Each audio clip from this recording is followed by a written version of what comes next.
ఉండడం వల్ల అంటే అటు దామోదర్ రెడ్డి గారు కానీ ఇటు వెంకటరెడ్డి గారు కానీ కొంత నేను అక్కడికి ఎక్కువ సమయాలు పోకపోవడం ఇదంతా నాకు అక్కడ నెగిటివ్ అయింది. బట్ అక్కడ గెలిచే అవకాశం ఉన్న ఛాన్స్ పార్టీ తీసుకోలేదు. ఎందుకు దాకా ఆల్టర్ చేయొచ్చు అనే ఉద్దేశంతో. అందుకోసమే వాళ్ళు ఎమ్మెల్సీలో పెట్టుంటారు. నేను అప్లై చేసుకోలే. వాస్తవానికి నా పేరు వస్తుందని అంటే నేను సర్ప్రైజ్ అయ్యాను. మరి ఎందుకు ఎక్కడ మీ పదవి వస్తుంది దయాకర్ కన్నా సమయంలో వెనక్కి వెళ్తుందంటే దాని వెనక కోమటిరెడ్డి బ్రదర్సే ఉన్నారు అనేది బాగా టాప్ ఉంది. ఇప్పుడు చూడు మళ్ళీ వాళ్ళు తేవడంలో వాళ్ళు ముందుంటారు, మళ్ళీ వాళ్ళ సహకారంతో అని మీరు వింటారు. కాబట్టి ఇది నేనేమంటున్నా అంటే డెఫినెట్గా కొంతమంది దయాకర్కి పదవి వస్తుందా కాంగ్రెస్? అసలు ఇది ఒక పెద్ద ఏంది $1 మిలియన్ ప్రశ్న అయింది అందరికీ. ఇప్పుడు చాలా మంది అనుకుంటున్నది ఏంటంటే దయాకర్ని ఏమైనా నష్టం చేస్తారా, దయాకర్కి ఏమన్నా కష్టం జరుగుతుందా. నేను ఏమంటాము త్యాగంతో మిగిలిపోయి మీరు అన్నట్టుగా దానికి కూడా ఓపికకు సహనానికి అద్దు ఉంటుంది అనే స్థాయి ఆలోచనలు లేవు. నాకు అకామిడేట్ చేయడానికి సందర్భం కొరకు వెయిట్ చేస్తున్నా. ఇప్పుడు రాజ్యసభ అనేది పెద్దల సభ, అఫ్ కోర్స్ అనిల్కి ఇచ్చిండ్రు, మన రేణుకమ్మకి ఇచ్చిండ్రు. ఆ సందర్భాన్ని కూడా అందరు నన్ను అడుగుతున్నారు, నేనేమైనా అప్లై చేసిండ్రా, నన్ను ఏమైనా పర్సువేట్ చేసిండ్రా, నువ్వు ఏ పదవి అన్నది మీరు పీసీసీ అనగానే అద్దంకి దయాకర్ పీసీసీ ఇవ్వబోతుంది. కాంగ్రెస్ పార్టీలో అద్దంకి దయాకర్కు ఇన్ని అవమానాలు జరిగినా కూడా ఇంకా కాంగ్రెస్ పార్టీలో ఉన్నారంటే ఏంటి అసలు? బయట ఆప్షన్స్ లేకనా లేక ఇంకా నాకు రాజకీయం లేదు, మీకు తెలుసు. నేను నా నేపథ్యం అంతా సామాజిక నేపథ్యం, మాలమానాడు అధ్యక్షునిగా ఉన్నా. అది జాతీయ స్థాయిలో ఒక 2-3 రాష్ట్రాలు ఎక్స్పాండ్ చేసుకొని అసలు నా మిషన్ అంతా కూడా డిఫరెంట్. పూలే అంబేద్కర్ ఐడియాలజీ అని ఉండే. ఆ నుంచి తెలంగాణ మూమెంట్లకు వచ్చినాం. అనూహ్యంగా నాకు ఒక పెద్ద పేరు వచ్చింది తెలంగాణ మూమెంట్లో చిన్నప్పుడే. సో అప్పుడు నేను బీఆర్ఎస్ పోతా అని చాలామంది ఆలోచించారు, కానీ నన్ను సోనియా గాంధీ గారు ఇన్వైట్ చేసిండ్రు. మీన్స్ వారి ద్వారా రాజు గారు కానీ దామోదర్ అన్న కానీ వీళ్ళంతా నన్ను ఇన్వైట్ చేసింది. నా మైండ్కు కాంగ్రెస్ పార్టీ ఎందుకో సూట్ అయింది. కాబట్టి పదవుల కోసం అవకాశం అయిందా కాంగ్రెస్ పార్టీ లేక వేరే పార్టీల అవకాశాలు లేక ఇందులో ఉన్నారా? వేరే పార్టీల అవకాశాలకు వెతకలేదు కదా. అవకాశాలకు వాళ్ళు ఏమంటారు, వాళ్ళు టచ్ చేసినా వచ్చినాయి. మీకు అవకాశాలు వచ్చినాయా?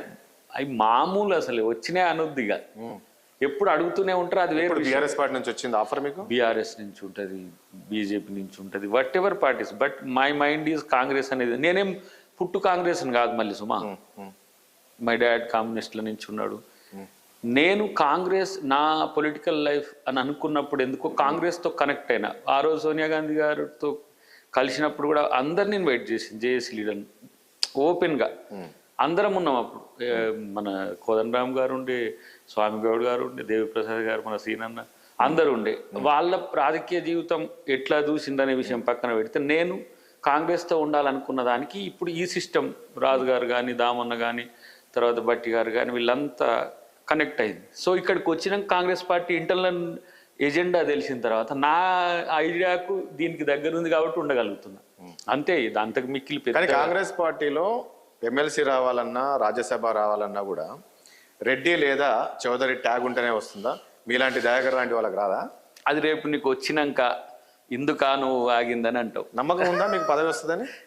అసలు ఎందుకు ఇంత పెద్ద పవర్ వచ్చినప్పుడు నాకు చిన్న పవర్ ఇవ్వడానికి ఎందుకు అడ్డంకులు వస్తాయని అనుకుంటున్నారు మీరు? నేను అదే అంటున్నా, ఇంతమందికి వచ్చి మీకు ఎందుకు అడ్డంకులు వస్తున్నాయని నేను అంటున్నా. మంచి అసలు చర్చకు లేని పేర్లే ఈ రోజు వచ్చి పదవులు అనుభవిస్తున్నారు. మీరెందుకు ఫస్ట్ నుంచి ఉన్నారు?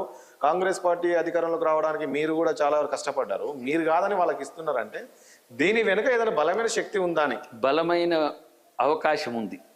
ఇంతకన్నా ఏముంటుంది? ఇంత ముఖ్యమంత్రి పదవి వస్తుంది మీకు? ముఖ్యమంత్రి మాకు ఒక కంటిన్యూడ్ ఒక లాంగ్ స్టాండర్డ్ ముఖ్యమంత్రి. పెద్ద పదవి ఇంకా వస్తుంది అంటే ఇంతకన్నా పెద్ద పదవి అంటే ఒకటే ముఖ్యమంత్రి అన్న కావాలా, లేదంటే మళ్ళీ ఎమ్మెల్సీ మంత్రి అన్న కావాలి. ఇప్పుడు ఎందుకు వేరే అవకాశాలు మీరు వెతకట్లేరు? పిసిసి ప్రెసిడెంట్ అవుతారా? వేరే ఎన్ని ఉన్నాయి? ఎన్ని అవకాశాలు లేవా? మంత్రులు లేవా? ఎంపీలు లేవా? లేకపోతే పిసిసి లేదా? ఎందుకు ఇది అగపడతలేడు? దయాకర్కి ఏ పదవి రేపు మళ్ళా సర్పంచ్ ఎంపీడీస్ వచ్చినా కూడా దయాకర్కి సర్పంచ్ అవకాశాలు ఉన్నాయంటారు. అయితే ఇవన్నీ ప్రాబబుల్స్. నాకు దేనికి ముఖ్యమంత్రి గారు అనుకుంటారు, దేనికి పార్టీ పెద్దలు అనుకుంటారు అనేది వాళ్ళకి అసలు. నేను పదవుల గురించి వన్స్ ఎమ్మెల్యే అనేది సాక్రిఫైస్ తర్వాత ఇంకో పదవి కొరకు ఆశించినట్టుంటే నా సాక్రిఫైస్కి విలువ లేదు. అసలు రేవంత్ రెడ్డి ముఖ్యమంత్రి ఉన్నన్ని రోజులు దయాకర్కి పదవి వస్తుంది అసలు? నాకైతే వస్తుందనే నమ్మకం ఉంటుంది. నమ్మట్లేదు. అంటే రేవంత్ రెడ్డికి దగ్గర ఉన్నాడు కాబట్టే దయాకర్కు పదవులు రావట్లేదని అంది. ఇప్పుడు రేవంత్ రెడ్డి ముఖ్యమంత్రి అవడాన్ని సంతోషంగా నేను ఎంజాయ్ చేస్తున్నా విషయం చాలా మందికి తెలియదు. మరి అది ఎట్లా చేయాలి అంటే నేను అనుకున్న నాకు దగ్గరైన నాకు అంటే సోదర సమానుడు ముఖ్యమంత్రి అయిండు. రేపటి రోజున ఇక్కడ ఈ టాస్క్ కంప్లీట్ అయితే నా మిషన్ నేను ఏం చెప్పిన నీకు అంబేద్కర్ పూలి ఐడియాలజీలోనే రాజ్యాంగం దేశం ఉంటుంది. నా మూవీ వచ్చినాక మీకు తెలుస్తుంది. కానీ రేపు రాహుల్ గాంధీని ప్రధానమంత్రిని చేయడం అనేది లక్ష్యంగా ఎందుకు ఉండదు? మేము ఇప్పుడు వీటితో పాటు అక్కడ కూడా ఉంటుంది కదా. నేను నాట్ ఓన్లీ ఫర్ తెలంగాణ కదా, ఎట్ ద సేమ్ టైం ఇక్కడ నువ్వు అన్నదాన్ని కన్ఫ్యూజన్ లేకుండా చెప్తా. రేవంత్ రెడ్డి గారు ఉన్నన్ని రోజులు దయాకర్కు వస్తుందా అంటే రేవంత్ రెడ్డి గారు అయితే నన్ను అడ్డుకోలేడు కదా. ఆయనకు ఎప్పుడు రేవంత్ రెడ్డి అడ్డుకోడు. మీకు పాయింట్ అర్థం కావట్లేదు. రేవంత్ రెడ్డికి మీరు సన్నిహితంగా ఉన్నారు కాబట్టి రేవంత్ రెడ్డి వ్యతిరేక వర్గం ఏదైతే అది మీకు కానివారు అనేది కదా. ఇప్పుడు నాకు తెలిసి నేను అనుకుంటున్నా ఉత్తమ్ గారు కానీ లేకపోతే మన బట్టి గారు కానీ వెంకటరెడ్డి గారు కానీ ఇంకా పెద్దలు ఎవరైతే ఉన్నారో వాళ్ళకు అనుకూలంగా లేను అనే చర్చ తీసుకురావడం ద్వారా వాళ్ళ వ్యతిరేకత నాకు అంటగట్టే ప్రయత్నాలు కూడా జరుగుతుంది. ఊహించారా రేవంత్ రెడ్డి ముఖ్యమంత్రి అవుతారని? నేను ఒక 6 months ముందైతే ప్రిడిక్ట్ చేసిన. నిజంగా తర్వాత నేను ఆ నెల రోజులు టికెట్ మాయ అది ఇది ఇలా పడిపోయిన తర్వాత నాకు what's going on in the ground అనేది తెలియదు కదా. మళ్ళీ మేమిద్దరం ఏంది హెలికాప్టర్ ఇట్లా పోయినప్పుడు ఆ కాన్ఫిడెన్స్ కనపడ్డది నాకు తనలో. తర్వాత మూమెంట్ ఆఫ్ ది పీపుల్, సభలో జీవత్వం అనేది ఏమంటాం, ఆ ఊపు అది. నేను మేమిద్దరం కలిసి ఒక 4-5 మీటింగ్లలో పాల్గొన్నాం. తర్వాత నేను వేరే పోయినా. కానీ ఆ దాంట్లో ఉండే ఊపు నాకు కనపడ్డది ఏంటంటే గేమ్ ఓవర్ అని. నాకు కూడా చెప్తుండే చాలా మనం ఒళ్ళు దగ్గర పెట్టుకొని మాట్లాడాలి. ఏ పదం వాడినా కూడా అది మళ్ళీ మన చుట్టే తిరుగుతుంది అని చెప్పి చెప్తుండే. చాలా కాషియస్గా ఉండే. ఏమో ఒక సంకల్పం తీసుకున్నాడు ఎట్లా ఉంటుంది అట్లా. ఆ రోజు దయాకర్ గారు, ఆ రోజు మీరు ఎమ్మెల్సీ మీకు కాదు అని తెలిసిన తర్వాత ఆ సమయంలో ఏమనిపించింది మీకు? వద్దు ఈ రాజకీయాలు, నన్ను ఈ రకంగా వాడు అనిపించిందా? ఓపెన్గా చెప్పండి. My love with Thungathurthi because of నేను అక్కడికి బాధ్యుని. అప్పుడు మాత్రమే ఫీల్ అయినా. వెంటనే 10 minutesలో నేను వీడియో పెట్టిన. మీరు చూసుకోండి, మన దానికి కూడా వస్తుంది. అంటే నా కొరకు ఒకరోజు సామ్యుయల్ గారు త్యాగానికి సిద్ధపడ్డాడు వెనకటి. ఏది మన టిఆర్ఎస్లో ఉన్నప్పుడు ఆయన ఎమ్మెల్సీ తీసుకొని నాకు ఎమ్మెల్యే ఒప్పుకున్నాడని నేను విన్నా. రాజకీయ నాయకుడు ఎవరైనా ఎట్లుంటారు, ఎంత కష్టపడ్డా కూడా అతనికి ఎవరైనా అంటే రాజే పదవి రావాలి మనం అనేది ఉంటది. సో అది అలా లేకుండా అయితే ఎవరు ఉండరు కదా. నాకు రాదనేది ఎందుకు వస్తున్నది అంటున్నా. ఇంత మంచి అధికారం వచ్చినాక రాకుండా చేసేటట్టు నేను ఎందుకు అంటే దీపం ఉన్నప్పుడే ఇల్లు చక్కబెట్టుకోవాలంటారు కదా. సో నేను ఎందుకు ఇది చెప్పానంటే మీ ప్రభుత్వం ఎప్పుడు కూలిపోతుందో తెలియదు అనేది పబ్లిక్ లో టాకు. సో వైపు కేసీఆర్ అంటేనే ఉన్నారు, ఒకసారి కేటీఆర్ అంటేనే ఉన్నాడు. సో ఎప్పుడు కూలిపోతుంది ఆ పరిస్థితి వస్తుందా? మాకు ఆ ఇన్సెక్యూరిటీ లేదు, నాకు ఇంకా లేదు. ఎందుకో రేవంత్ రెడ్డి గారి మీద నమ్మకం ఉంది, కాంగ్రెస్ పార్టీ మీద నమ్మకం ఉంది. క్యాబినెట్ ఎంత కలెక్టివ్ గా పనిచేస్తుందో మీరు చూస్తున్నారు. కడియం గారు కూడా అన్నట్టు అదే అంటున్నా, ఎందుకు బీఆర్ఎస్ శ్రేణులు ఈ ప్రభుత్వం కూలిపోతుంది అనేది ఎందుకు ఆ టాక్ వచ్చిందంటే మీ దగ్గర నుంచి ఏమన్నా లీకులు వెళ్తున్నాయి? వాళ్ళు కూలిపోయిండ్రు కాబట్టి ఫ్రస్ట్రేషన్ అది. కానీ ఆ లెక్కకు వస్తే వాళ్ళ మధ్యనే సఖ్యత లేదు. ఇప్పటివరకు ఒక ఉపనేతను ఎంచుకోలేదు. ఇప్పటివరకు వాళ్ళకు లీడర్ కూడా హౌస్కు రాని స్థితి ఉన్నది. ఒకటి దయాకర్ గారు, ఒక మాజీ ముఖ్యమంత్రిని పట్టుకొని కేసీఆర్ ఆ వ్యక్తిని పట్టుకొని ఒక ముఖ్యమంత్రి ఈ రకమైన కామెంట్ చేయొచ్చా? నేను ఇప్పుడు చెప్పలేను ఆ కామెంట్, అది ఎంతవరకు కరెక్ట్? ఇప్పుడు దాన్ని నేను ఎట్లా చూస్తా అంటే ఒక అకాడమిక్ గానో ఒక రాజనీతిని ఫాలో అయ్యేటోళ్ళం మనం ఏంటంటే భాషను సమర్థించాం. కానీ గతంలో కేసీఆర్ గారు కూడా ఆ పదం కేంద్ర మంత్రుల మీద అసలు మన ప్రధానమంత్రిని చెప్రాసి కంటే హీనంగా అన్నాడు. అసలు సోనియా గాంధీని బజార్కి ఇచ్చారన్నాడు. ఈ కల్చర్ తానే క్రియేట్ చేసింది. దీనికి నేను ఏమంటా అంటే మీరు ఫుల్ స్టాప్ పెట్టాలిగా. డెఫినెట్గా అది జరుగుతుంది భవిష్యత్తులో. కేసీఆర్ ఆ రకంగా ఆ భాష ఉంది కాబట్టి ప్రజలు దింపారు, గుర్తుపెట్టుకు, ఇది కూడా పాయింట్. ఆ రకంగా మాట్లాడతాడు కాబట్టి కేసీఆర్ దించారు. ఇప్పుడు మీరు కూడా ఆ భాషనే వాడు. ఇప్పుడు వాళ్ళు ఓడిపోయినాక కూడా ఓడిపోయినట్టు లేరు. వాళ్ళు మాట్లాడుతున్న భాష చూసిన తర్వాత ఇప్పుడు ఎవరనాలే ఆ భాష వాడమంటే మీరున్న క్యాబినెట్లో ఉన్న వాళ్ళు ఎవరన్నా మనోళ్ళు వాడతారా? ప్రొటెక్ట్ చేయాలి సీఎంని అని అనుకున్నప్పుడు సీఎంఏ వాడాల్సి వస్తుంది. వాళ్ళ అంటే ఆ స్థాయికి దిగజారిపోయింది. ఇప్పుడు మొన్న ఆయన కూడా మళ్ళీ బయటకు వచ్చి అదే మాట మాట్లాడాడు. తన గౌరవాన్ని కాపాడుకోమని ఎవ్వరు కూడా చెప్పట్లేరు. రేవంత్ రెడ్డి గారికి చెప్తున్నారు, అందరు వింటాడు కాబట్టి. కానీ మీరు ప్రజలకు ఏం చేయాలి అనే దానిపైన ఆలోచించకుండా మీరు గత ప్రభుత్వం అది చేసింది, గత ప్రభుత్వం, ఇది ఎన్ని రోజులు చెప్పుకుంటూ ఉంటారు? ఈ లోక్సభ ఎన్నికల చెప్తారా ఇట్లా? నేను ఒక మాట చెప్తా, రోజుకు కాదు నెలకు వచ్చే రిసీట్స్ కంటే తగ్గడం వెనుక అప్పుల భారం అని చెప్పను, కానీ వీళ్ళు చేసిన అజ్ఞానపూరితమైన ఆర్థిక విధానాలు చాలా సమస్యలు తెస్తున్నాయి. ఇప్పుడున్న లెక్కల ప్రకారం అయితే మనం బడ్జెట్ 2,75,000 కోట్లు సంథింగ్ పెట్టినాం. పోయినసారి రెవెన్యూ రిసీట్సే 2,49,000 కోట్లు పెట్టింది. అంటే మీకేంది సరాసరి బడ్జెట్ వచ్చింది మీకు, అంటే వాస్తవ అంకెలకు దగ్గరగా. వాళ్ళు అప్పుడు 3 లక్షల పైచిలకు పెట్టినా వచ్చింది 2,49,000 కోట్లు. కానీ దీంట్లో అప్పులకు కట్టే పన్ను లేదంటే ఇతరత్ర ఈఎంఐలకు సంబంధించి మీకు 62,000 crores వరకు పోతాయి. రెండవది పార్టీ అంటే ఇట్లా అంటే మంత్రి అవుతారా, నెక్స్ట్ ఎమ్మెల్సీ మంత్రి అవుతారా, లేక అది ఏంటి అనేది పార్టీ ఇష్టం. నేను పదవి గురించి ఒక్క నిమిషం ఈ పదవి కోసం అని నేను ఆలోచిస్తున్నా. రేవంత్ రెడ్డి హామీ ఇచ్చారా మీకు ఏమన్నా? నీకు సమయం ఉంది, wait, you have to wait అన్నాడు. I'm waiting. అదే ఎన్ని రోజులు అని వెయిటింగ్? ఎన్ని రోజులు? ఇప్పుడు 60 daysకే 8 సంవత్సరాలు అయిపోయిందా? 20 years కొట్లాడి ఏ పదవి కొరకు మనం ఆలోచించలే. ఇంకోటి